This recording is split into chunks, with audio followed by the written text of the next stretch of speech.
Welcome to this tutorial on Robinhood limit orders, a fundamental concept in trading that can help you manage risk and achieve your investment goals. A limit order is an instruction to buy or sell a security at a specific price or better. To understand how limit orders work, let's first define the key components. The limit price is the price at which you want to buy or sell a security. For a buy limit order, this is the maximum price you are willing to pay, while for a sell limit order, it is the minimum price you are willing to accept. Here's a step-by-step guide on how to place a limit order on Robinhood.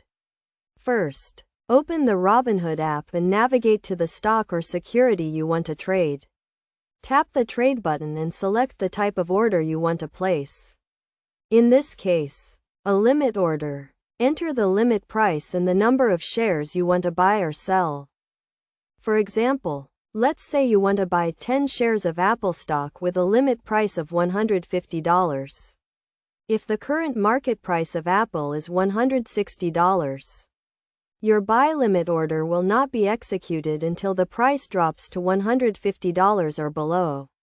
On the other hand, if you want to sell 10 shares of Apple with a limit price of $160, your sell limit order will not be executed until the price rises to $160 or above. Best practices for using limit orders include setting realistic prices based on current market conditions, monitoring and adjusting your orders as needed, and combining limit orders with other risk management strategies such as stop-loss orders.